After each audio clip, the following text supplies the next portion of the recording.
আর আপনার যে প্রশ্নগুলো ছিল একটা হলো ছাত্র রাজনীতি এবং রাকসু নিয়ে।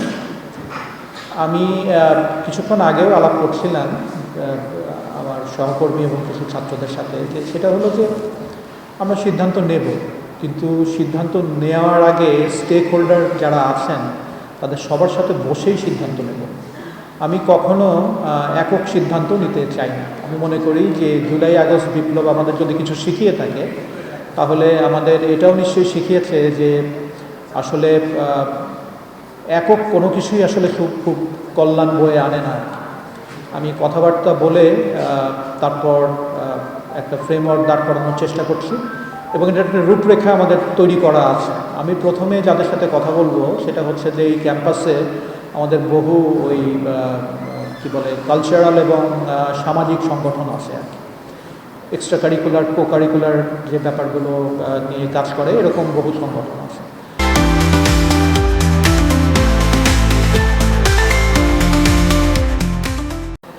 এরা সরাসরি রাজনীতির সাথে জড়িত না আর কি।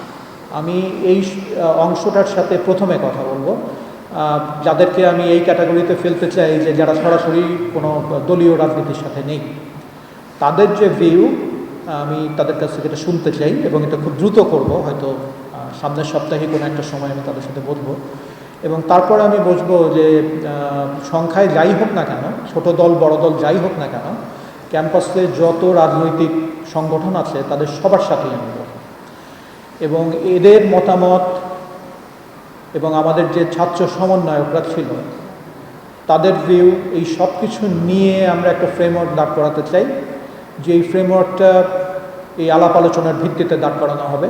এবং আমি মনে করি যে ছাত্র রাজনীতি বন্ধ বা রাজনীতির বিরুদ্ধে যে মতামতটা তৈরি হয়েছে, সেখানে একটা ব্যাপার আছে যে আসলে এগুলো আমার কাছে মনে হয় না যে রাজনীতির বিরুদ্ধে মতামত, এটাকে আমার কাছে মনে হয় অপরাজনীতির বিরুদ্ধে মতামত। কারণ আমাদের দীর্ঘদিন ধরে যেই রাজনৈতিক প্র্যাকটিসটা ছিল, সেটা আসলে আমরা যদি রাজনীতি বুঝি তাহলে এটা কোনোদিন এটাকে রাজনীতি বলা যাবে না, এটা মাফিয়াতন্ত্র এবং সিন্ডিকেট। এবং এইটাই আমাদের ছাত্র সমাজকে, সাধারণ ছাত্রদের অতিষ্ঠ করে তুলেছে। তাদের না ছিল সম্মান, তারা নির্যাতনের শিকার হয়েছে। কাজেই তারা যখন বলে যে রাজনীতি বন্ধ করতে হবে, তারা কিন্তু তাদের ওই পূর্ব অভিজ্ঞতার আলোকে এই কথাটা বলে যে রাজনীতির নামে যা হয়েছে তা বন্ধ করতে হবে। তো এরকম একটা খোলা মন নিয়েই আমরা আলাপ আলোচনা শুরু করতে চাই এবং আলাপ আলোচনা শুরু করার পরে আমরা যখন একটা কর্মপন্থা ঠিক করতে পারবো, তারপর একটা সময়ের ইন্টারভেল দিয়ে আমরা সোজা রাকসুর জন্য মুভ করব।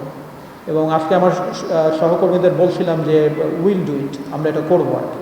আমাদের সংকল্প অত্যন্ত দৃঢ় এই ব্যাপারে আর কি, এটা আমরা করব। কাজে এইখানে আমাদের কমিটমেন্ট কতটুকু, আন্তরিকতা কতটুকু, এ ব্যাপারে আসলে আমার কাছে কোনো প্রশ্ন নেই আর কি। উই আর ফুলি কমিটেড এবং আমাদের পুরো আন্তরিকতা আছে।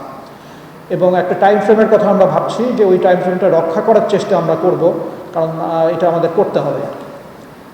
আর শেষ যে প্রশ্নটা ছিল সেটা হলো ভর্তি পরীক্ষা নিয়ে। আসলে পরিবর্তিত পরিস্থিতিতে আমাদের একটা ভর্তি পরীক্ষার এটা সিদ্ধান্তগুলো সবসময় কমিটির মাধ্যমে নেওয়া হয় আর কি।